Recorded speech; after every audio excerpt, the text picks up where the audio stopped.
Welcome back to my channel Aarush the team programmer. आज हम सीखेंगे इनपुट स्टेटमेंट के हम यूज़र से इनपुट कैसे लेते हैं। तो इसके लिए हमें पता होना चाहिए कि हम इनपुट स्टेटमेंट लिखते हैं। जैसे मैं इनपुट लिख रहा हूँ और ब्रैकेट बंद क्लोज। और अब हम जैसे एक प्रोग्राम बना के देखेंगे तो उसमें हम जैसे ए की वैल्यू डालेंगे, जैसे ए इज़ इक्वल्स टू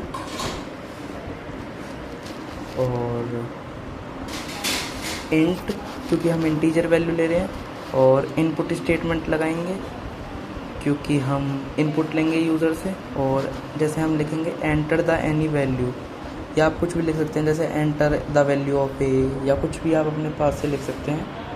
और जैसे अगर हम कैलकुलेटर भी बनाते हैं तो उसमें भी यही काम करती है, यही हमारे काम आती है। जैसे हम अब बी की वैल्यू लेंगे तो इनपुट स्टेटमेंट लगा के और फिर एंटर द एनी वैल्यू लिख देंगे ताकि हम बी की भी वैल्यू यूज़र से ले लें। और जैसे हम इस सम का प्रोग्राम बना रहे हैं कि हमें पता चले कि हम जैसे कैलकुलेटर में डालते हैं और आ जाता है। तो जैसे हम लिखेंगे sum is equals to A plus B, और अब हम जैसे प्रिंट स्टेटमेंट लगा के सम इज़ इक्वल्स टू, ओ मेरे से भी गलती हो गई, sorry. As I am a new programmer, आप समझ सकते हो कि मेरे से भी गलती हो जाती है, तो आप समझ सकते हो इस बात को।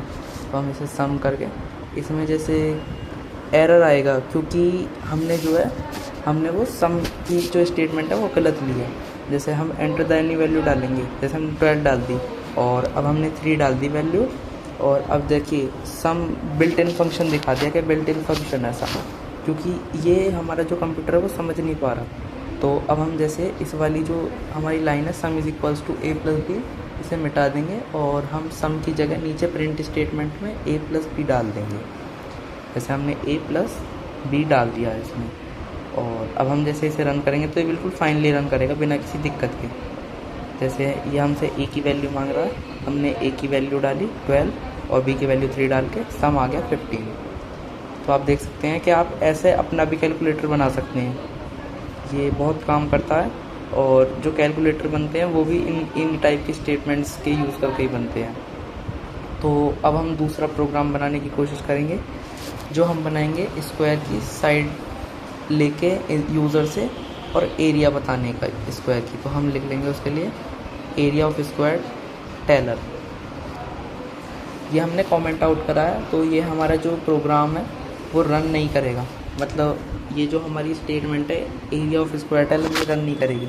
तो हम जैसे लिख लेते हैं ए इज़ इक्वल्स टू, ये भी कमेंट आउट हो गया गलती से। जैसे हमने लिख लिया side is equals to, A नहीं लेंगे हम, साइड लेके side is equals to input, और अब हम enter the value of side डाल देंगे जैसे।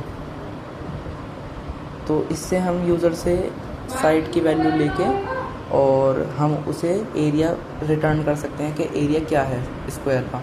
तो आप इससे भी अपने इजी प्रोग्राम बना सकते हैं और अपनी कोडिंग जर्नी को स्टार्ट कर सकते हैं। तो जैसे अब हम डायरेक्ट प्रिंट स्टेटमेंट लिख देंगे और ब्रैकेट में एरिया इक्वल्स टू लिख के area of square is equals to लिख के, और फिर हम कॉमा ज़रूर लगाएंगे क्योंकि कॉमा के बिना जो है हमारे कोड में वो एरर दिखाएगा नहीं। तो जैसे हमने साइड एस्ट्रिक साइड लिख लेंगे हम,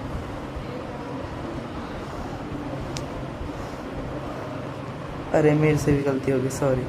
ए एस्ट्रिक ए लिख दिया मैंने गलती से, पर जो हमारा है इसमें हम साइड एस्ट्रिक साइड लिखेंगे। तो मैं एक सेकेंड इसे इरेज करके साइड एस्ट्रिक साइड लिख लेता हूँ, साइड एस्ट्रिक साइड, और ये अब हमारा बिल्कुल फाइनली रन करेगा। तो अब यूज़र से वो साइड ऑफ स्क्वायर ले रहा है, हमने बता दी साइड उसे 12 है, तो एरिया उसने प्रिंट करके दे दिया कि 144 एरिया आया हमारा।